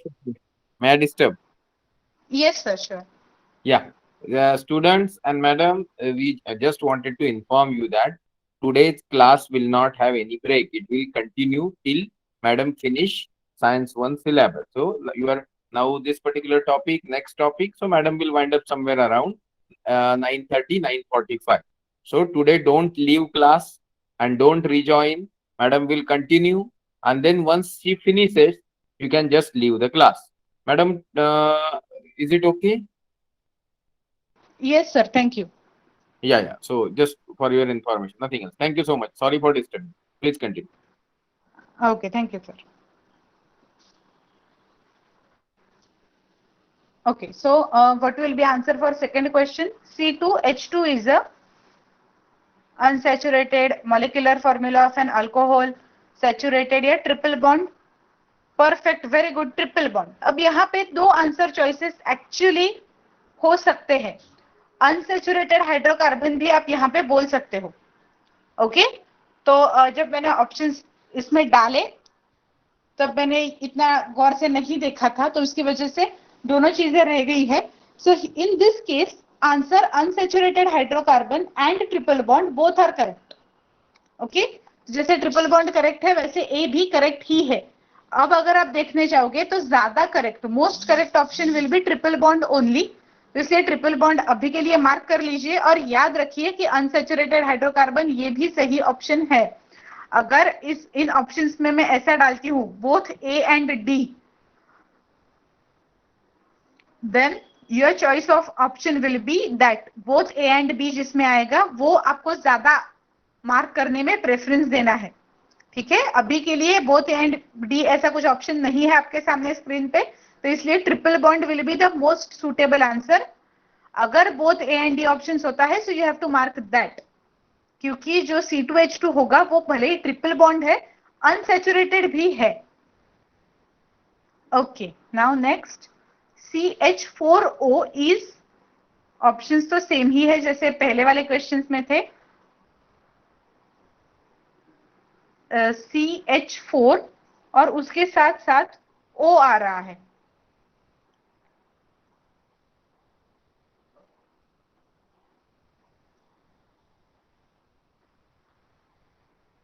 Molecular formula of an alcohol. तो अल्कोहल का मॉलिक्यूलर फॉर्मूला क्या होता है, थोड़ा सा बता दोगे?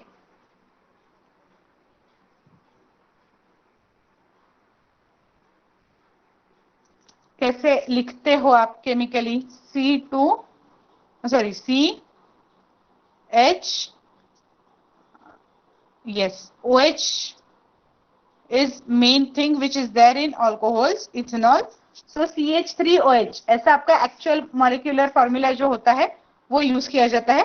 तो उस हिसाब से अगर आपको हम लोग अगर उसे शॉर्ट डाउन करेंगे तो ऐसा होगा कि 4 H है, एक कार्बन है और एक ऑक्सीजन है।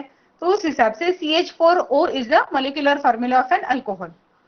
ठीक है, तो जो आपके टेक्स्ट बुक में एक टेबल है ना, जिसमें Easter bonds, ether bonds, alcohol, ये सारी चीजों के बॉन्ड्स दिए गए हैं, वो एक बार पढ़ लीजिए।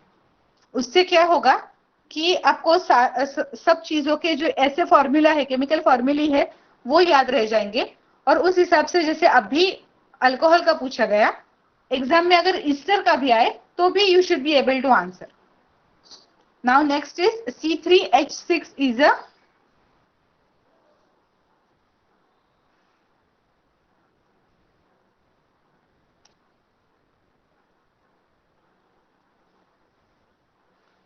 C3H6 क्या है? Unsaturated hydrocarbon, right. अब इसमें C3H6 में क्या होता है?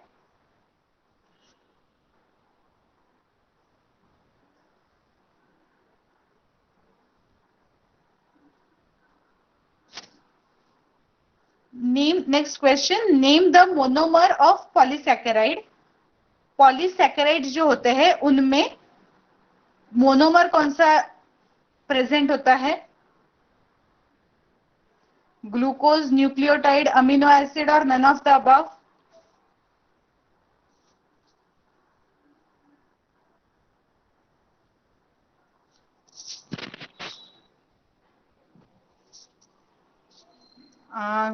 No, C is not the correct option.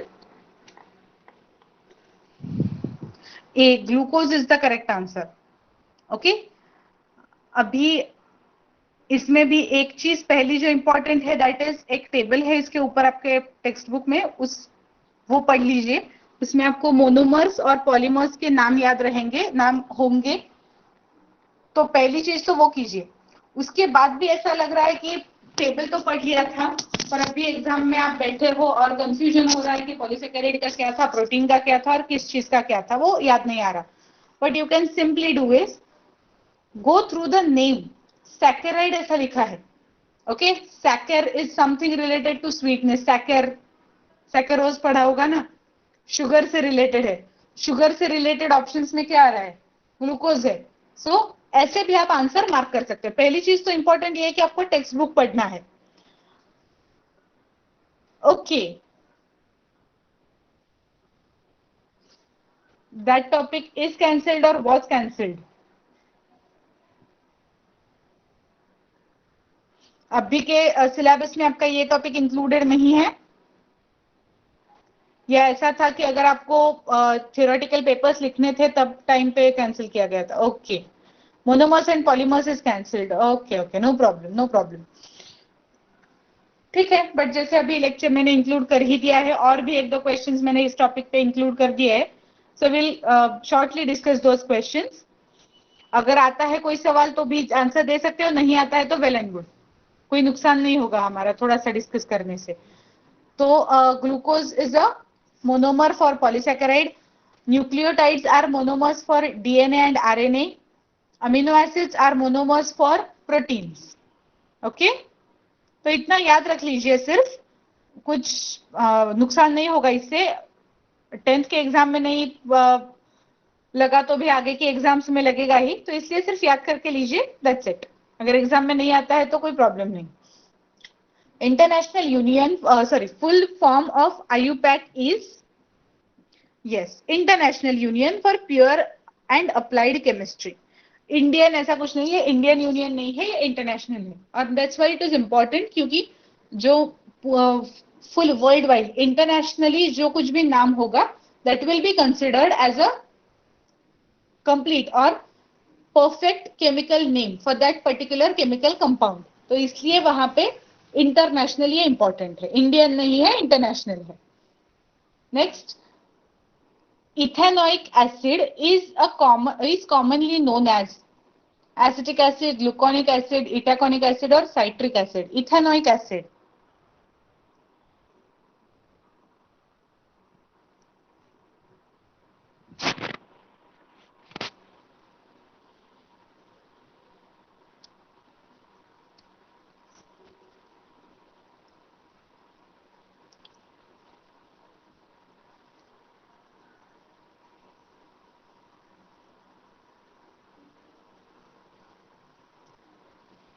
Acetic acid is the correct answer. और एसिटिक एसिड का दूसरा नाम क्या है, कॉमन नेम क्या है एसिटिक एसिड का, हमने लास्ट लेक्चर में डिस्कस किया था, बायोटेक्नोलॉजी वाले लेक्चर में, विनेगर। परफेक्ट। और थोड़ा सा डिटेल पूछ लेती हूँ एक, उसके पहले लेक्चर में जो डिस्कस किया था, एसिटिक एसिड कौन सा बैक्टीरिया इन्वॉल्व होता है एसिटिक एसिड के फॉर्मेशन में, याद है? थोड़ा सा तो याद होगा।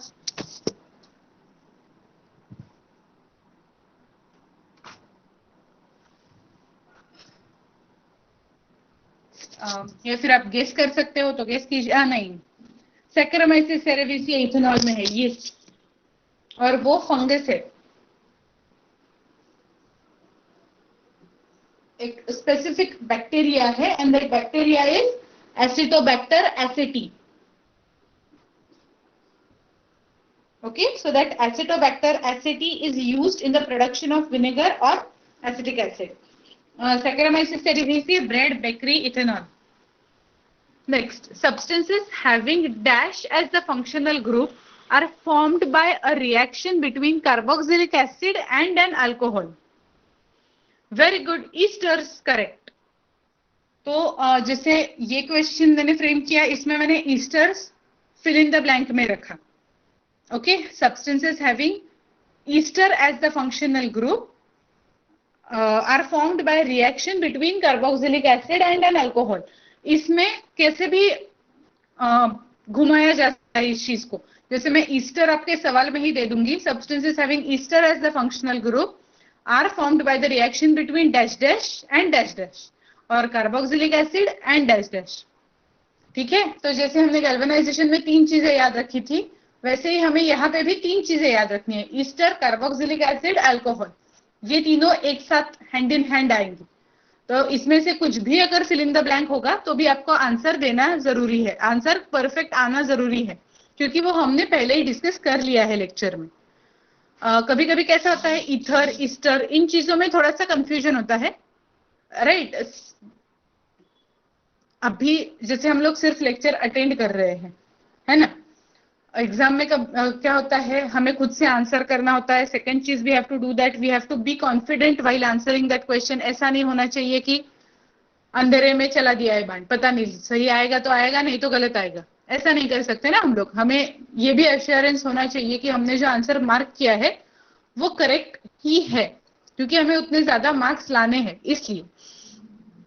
तो इसलिए थोड़ा सा पढ़ाई में ज्यादा इंपॉर्टेंस दो, एक महीना भर ही रहा है आपकी पढ़ाई के लिए अभी, तो अगर आप गौर से पढ़ोगे तो वो ईस्टर ईथर का कंफ्यूजन दूर कर पाओगे।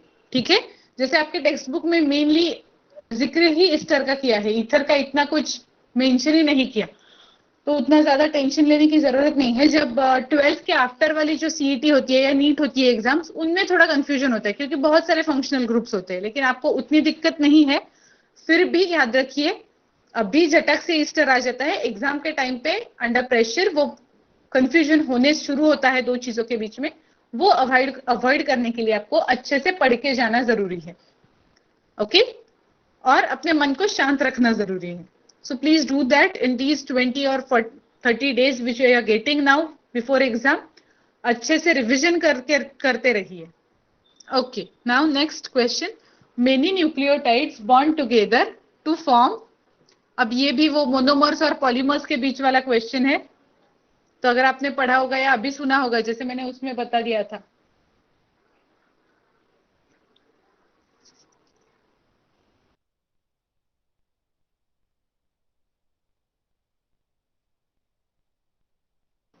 Yes, correct answer is both A and C.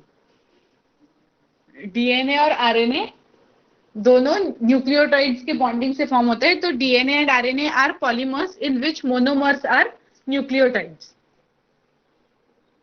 Okay, dash dash is a natural polymer. तो अभी ये भी आपके सिलेबस में शायद नहीं होगा, बट ठीक है, ये भी डिफिकल्ट सवाल नहीं है।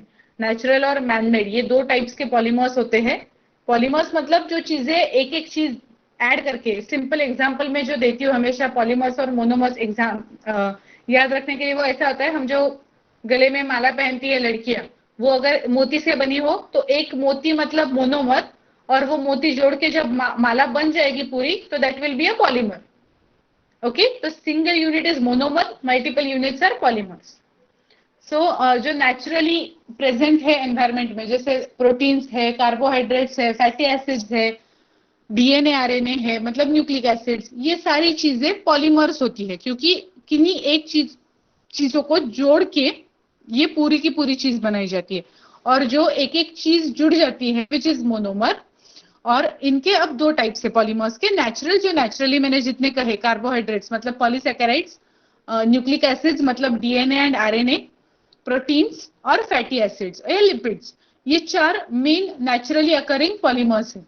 तो उनमें से ही एक सेल्यूलोज है। कार्बोहाइड्रेट्स में पॉलीसैकेराइड्स, सेल्यूलोज, स्टार्च, ये सारी चीजें आती है। ओके, तो इसलिए सेल्यूलोज करेक्ट ऑप्शन है। बाकी वूल, प्लास्टिक, ये जो है ये भी पॉलीमर्स ही है, लेकिन दोज आर मैन मेड। कुछ सिंथेटिक चीजें यूज करके ये पॉलीमर्स अलग अलग केमिकल रिएक्शन यूज करके जब बनते हैं, तो उन्हें मैनमेड पॉलीमर्स कहा जाता है, जो इंसान ने खुद मेहनत करके बनाई है। Okay, here the correct answer is option D, both A and C. DNA and RNA both are polymers of nucleic acid. Okay, सिर्फ ए ऑप्शन नहीं, ए और सी ये दोनों ऑप्शंस करेक्ट है, DNA and RNA. Okay, now coming to next question. Okay, 10वां भी हो गया था। The reaction by which monomer molecules are converted into polymers is called polymerization। तो अभी जैसे ये रिएक्शन के लिए मैंने नाम डाल दिया था, तो वो भी आपके सिलेबस में तो नहीं होगा, बट याद कर लीजिए कि पॉलीमराइजेशन मतलब जहां पे मोनोमर मॉलिक्यूल्स इकट्ठा करके पॉलीमर्स बनाए जाते हैं। और मोनोमराइजेशन इसका अपोजिट है, पॉलीमर्स को ब्रेक डाउन करके जो बनाया जाएगा वो। Next, esters have which kind of odour? So I have, do they have sweet odor? Do they have fall odor? Do they have no odor? और none of the above, कुछ अलग ही type का smell होता है उनका। अब यहाँ पे ऐसे जरूरी नहीं है जो आंसर्स आपको सामने दिख रहे हैं वो सही हो, रैंडमली मार्क करके भेजे है मैंने।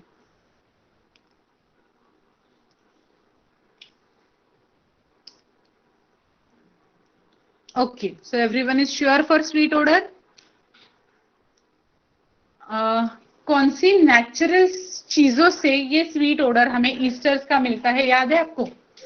आपके टेक्स्ट बुक में ही ईस्टर्स की प्रॉपर्टीज में ये इंक्लूड किया गया है कि ऐसी कौन सी नेचुरल चीजें हैं जिनसे ये ईस्टर का स्वीट ओडर हम लोगों को मिल सकता है।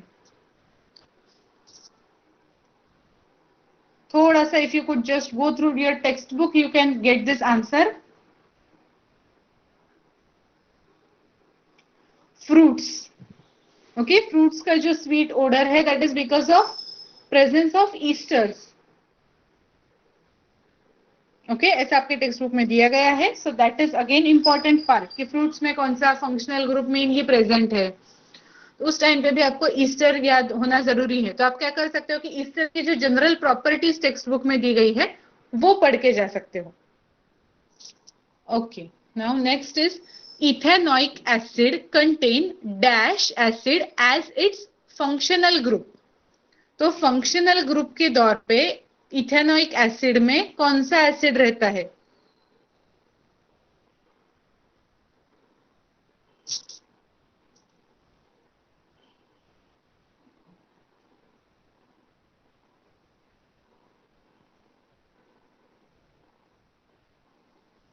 Perfect, very good, correct answer is carboxylic acid. अब जैसे मैं बार बार कह रही हूँ कि हम लोग आंसर तो अभी आपने बहुत करेक्ट दिया, वेरी गुड। कंफ्यूजन कहाँ पे हो सकता है, एग्जाम के वक्त लिखते वक्त फिर से वो प्रेशर होगा ही आपके ऊपर, तो इथेनॉइक एसिड और एसिटिक एसिड ऐसा कहीं पे पढ़ के रखा होगा, तो जल्दी से एसिटिक पे टिक मार्क चला जाता है। Avoid that, read all the options carefully and mark carboxylic acid. आपने सही जवाब दिया है सब लोगों ने कार्बोक्सिलिक एसिड, तो ज्यादा कुछ बोलूंगी नहीं मैं इस पे। एग्जाम में भी यही पैटर्न रख दीजिए आपका कि आप सही आंसर मार्क कर रहे हो। Next, acid and base react to form salt water, salt and water, या नन ऑफ द अबव?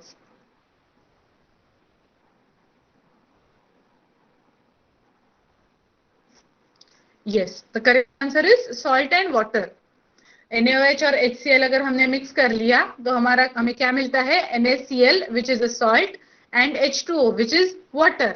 तो सिंपली ये रिएक्शन याद रखना है, NaOH और HCl के बीच वाला, हमेशा के लिए। Okay, so acids and bases react to form salt and water. So in this case, the correct option will be option C.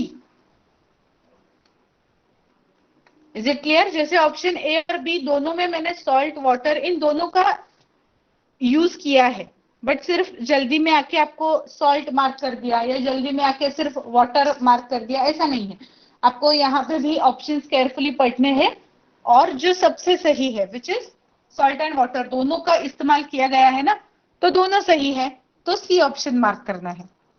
Okay, और एसिड एंड बेस का बेस्ट एग्जांपल जो होता है आपकी रिएक्शन में वो ये होता है कि NaOH will react with NaOH, that is sodium hydroxide, NaOH will react with HCl to give you NaCl and H2O।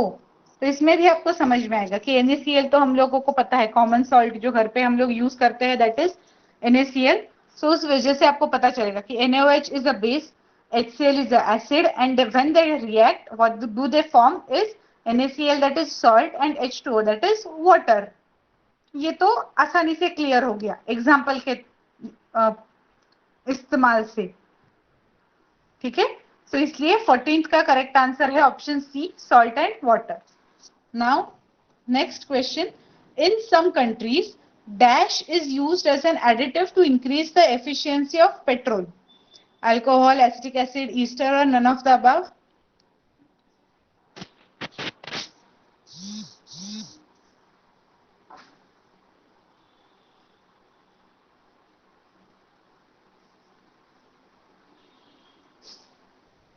Yes, alcohol. अब यहाँ पे कैसे हो सकता है एग्जाम में, अल्कोहल की जगह पे एग्जामिनर इथेनॉल ऐड कर दे, so that will be also correct. अगर वहां पे अल्कोहल की जगह पे इथेनॉल किया है तो भी वही सही ऑप्शन होगा, because both are same things. तो इसलिए थोड़ा सा एग्जाम के टाइम पे यह भी याद रखिए कि ऑप्शन में क्या है। ओके, सो अब जैसे मैंने बाकी के चैप्टर्स के लिए बता दिया, वैसे ही इस चैप्टर के लिए भी बता देती हूँ कि कौन से इंपॉर्टेंट चीजें हैं that you have to go through after, even after this lecture. Bonds in carbon compounds, ये टॉपिक इंपॉर्टेंट है। कार्बन कंपाउंड्स में कौन से बॉन्ड्स होते हैं जो इंपॉर्टेंट है वो थोड़े से याद कर लीजिए। केमिकल बॉन्ड्स आपको 9th में भी हो चुके हैं। आयोनिक बॉन्ड याद है आपको, types of chemical bonds, ionic bond होता है, कोवेलेंट बॉन्ड होता है, तो वो कौन से हिसाब से आते हैं, उनका रिएक्शन कैसा होता है, सिंगल बॉन्ड क्या है, डबल बॉन्ड क्या है, ट्रिपल बॉन्ड क्या है। ओके, अभी लकीली क्या है, इलेक्ट्रॉन डॉट स्ट्रक्चर, ये जो बहुत इंपॉर्टेंट टॉपिक होता है, वो ड्रॉ करना आपको जरूरी नहीं है अभी, क्योंकि ड्रॉ तो नहीं कर सकते ना आप एमसीक्यू में, तो वो थ्योरेटिकल पेपर्स में थोड़ा ज्यादा डिफिकल्ट जाता, बट यहाँ पे उतना कोई दिक्कत नहीं आएगा आपको, क्योंकि आपको वो ड्रॉ करके नहीं बताना। लेकिन क्या हो सकता है कि कोई एक कंपाउंड दे दे, वो जैसे CO2 दे दे और नीचे 4 ऑप्शंस देंगे और उसमें आपको इलेक्ट्रॉन डॉट का स्ट्रक्चर दे सकते हैं, और इसमें से कौन सा इलेक्ट्रॉन डॉट स्ट्रक्चर सही है वो गेस कीजिए, ऐसा सवाल आ सकता है। या सिर्फ इलेक्ट्रॉन डॉट स्ट्रक्चर दिया हो और पूछा गया हो इनमें से कौन से केमिकल के लिए ये स्ट्रक्चर मैच कर रहा है। ये सवाल थोड़ा सा एप्लीकेशन बेस्ड है, उसकी प्रैक्टिस कीजिए। अभी तो हमने इस पीपीटी में ये इंक्लूड नहीं किया था, but you can practice it at your place. कैसे कर सकते हो? आपकी एक दो जितने आपके एक्सरसाइज में या टेक्स्ट बुक में सॉल्व करके दिए गए हो वैसे कुछ कंपाउंड्स ले लीजिए और उनका इलेक्ट्रॉन डॉट स्ट्रक्चर स्टडी कीजिए, उनका बॉन्डिंग स्ट्रक्चर स्टडी कीजिए। That will be sufficient. ज्यादा कुछ करने की जरूरत नहीं, ज्यादा कहीं पे भी गूगल से कुछ कंपाउंड्स लेके करते बैठे हो, इतना जरूरी नहीं है। जो हम restrict yourself to text book only. तो जितने टेक्स्ट बुक में दिए गए हो उतने केमिकल्स देख के उनका आप इलेक्ट्रॉन डॉट स्ट्रक्चर कर सकते हो, राइट? So do that. अगर उसमें कुछ डाउट आता है तो you can ask it. Next, carbon के बारे में जो थोड़ा सा बताया गया है, characteristics of carbon. So you have to read those characteristics, उनमें से भी कहीं से सवाल आ सकता है।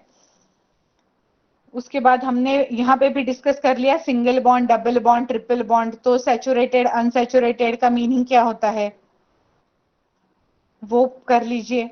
उसके बाद रिंग स्ट्रक्चर जिन कार्बन कंपाउंड्स में होता है वो इंपॉर्टेंट है। फंक्शनल ग्रुप्स इंपॉर्टेंट है, जैसे हेलोजन, ऑक्सीजन। ऑक्सीजन इंक्लूडेड कौन से है? तो alcohol, aldehyde, ketone, carboxylic acid, ether, Easter. ये जो सारे फंक्शनल ग्रुप्स दिए गए हैं ना, वो फंक्शनल ग्रुप्स, उनके स्ट्रक्चरल फॉर्मूला और उनके कंडेंस्ड फॉर्मूला ये याद कर लीजिए। ओके, पेज नंबर 108 पे ये टेबल दिया गया है जिसमें आपको फंक्शनल ग्रुप्स दिए गए, उनके नाम और उनके कंडेंस्ड स्ट्रक्चरल फॉर्मूला और प्रॉपर स्ट्रक्चरल फॉर्मूला, ये तीनों चीजें मेंशन की गई है। Just go through it. Why? Because जैसे अल्कोहल के ऊपर क्वेश्चन आया था, इस पीपीटी में मैंने अल्कोहल के ऊपर क्वेश्चन डाला था। आपके एग्जाम में कीटोन के ऊपर होगा, कार्बोक्सिलिक एसिड के ऊपर होगा, किसी भी चीज पे होगा। तो वो फंक्शनल ग्रुप आपको पता होना बहुत जरूरी है। उस हिसाब से थोड़ा सा ये टेबल पढ़ के जाइए एग्जाम के लिए। ओके, और फिर उसके बाद इंपॉर्टेंट है आपका नॉमेनक्लेचर सिस्टम। क्या क्या यूज किया जाता है कार्बन कंपाउंड्स के नॉमेनक्लेचर में? आयुपैक सिस्टम जो है वो। उसके बाद एक्सपेरिमेंट है, तो जैसे मैंने पहले भी कहा था कि एक्सपेरिमेंट और उनका कंक्लूजन याद रखिए, कोई भी एक्सपेरिमेंट क्यों किया गया। फिर सब्स्टिट्यूशन रिएक्शन का जिक्र है यहाँ पे, वो देख लीजिए।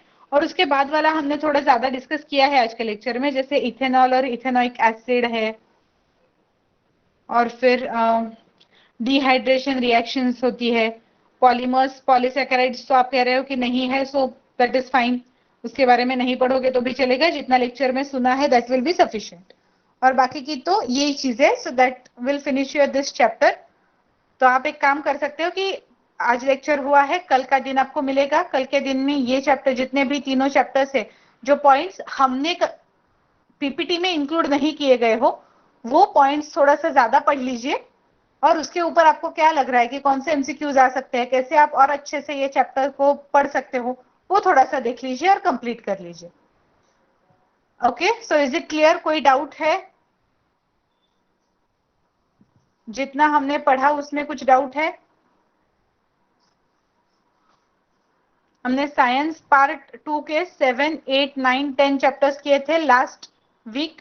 इस वीक हमने साइंस पार्ट 1 के 3rd, 8 एंड 9 ये 3 चैप्टर्स किए, राइट? सो इसमें से अगर आपको कोई भी डाउट होगा तो आप कभी भी पूछ सकते हो, आपकी एग्जाम तक कोई भी प्रॉब्लम नहीं है उसमें। आई थिंक ये हमारा लास्ट इंटरेक्शन होगा, क्योंकि जितने चैप्टर्स मुझे पढ़ाने थे साइंस पार्ट 1 और पार्ट 2 के, वो खत्म हो गए हैं अभी। तो कल तो मेरा लेक्चर नहीं होगा, कोई और टीचर कोई और सब्जेक्ट आपको पढ़ाएंगे तभी। अभी तक किसी को कोई पक्का डाउट नहीं है, कोई आंसर क्लियर नहीं हुआ है, कोई कंसेप्ट क्लियर नहीं हुई है, ऐसा कुछ नहीं है।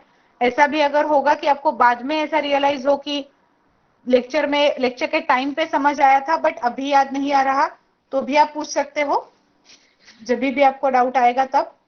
ओके,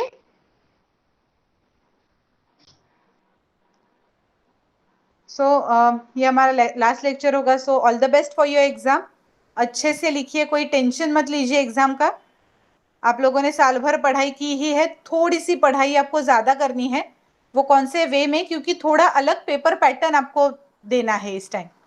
हर टाइम थियोरेटिकल क्वेश्चंस होते हैं, इस टाइम एमसीक्यू बेस्ड टेस्ट है जिसके ऊपर आपका 11th का एडमिशन है। तो जो हमें आगे करना है उसके लिए वो एग्जाम देना बहुत जरूरी है।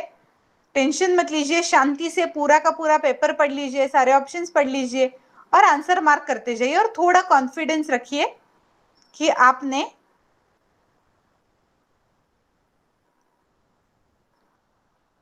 आपको इतना ये याद करना होगा कि जितना आपने पढ़ा है दैट इज सफिशिएंट। ओके, ये कॉन्फिडेंस खुद में जगा दीजिए कि जितना मैंने पढ़ाई किया है उतना मुझे पता है और उसके ऊपर मैं अच्छे से दे पाऊंगा। अगर एग्जाम में ऐसा होता है कि किसी क्वेश्चन का आंसर पता नहीं है तो डर मत जाइए, आगे का पेपर शांति से सॉल्व कीजिए, फिर उस क्वेश्चन पे आइए, लॉजिक इस्तेमाल कीजिए और आंसर देने की कोशिश कीजिए। कभी कभी क्या होता है एमसीक्यूज के टाइम पे पेपर अगर 50 मार्क का हो और आप लोग 10th क्वेश्चन पे आए हो, तो ऐसा होता है 10th क्वेश्चन नहीं आ रहा तो आपको टेंशन आने लगता है कि अभी आगे मेरा क्या होगा। ऐसा मत कीजिए, ठीक है, 10th नहीं आ रहा ना, छोड़ दीजिए, 11th पे जाइए। ओके, 11th नहीं आ रहा 12th पे जाइए, लेकिन आगे बढ़ते रहिए, आगे के क्वेश्चन शांति से सॉल्व कीजिए और एंड में लॉजिक इस्तेमाल करके आपके जवाब देने की कोशिश कीजिए। ओके, अजय आपने क्वेश्चन पूछा है कि 10th standard for this year also, तो आई डोंट नो, वो कोरोना पे डिपेंड है और महाराष्ट्र बोर्ड पे डिपेंड है।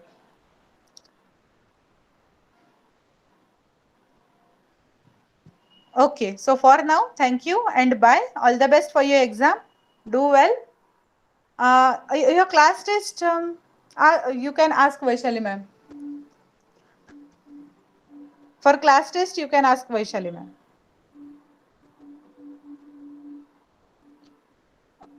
Okay, for now, thank you. Bye.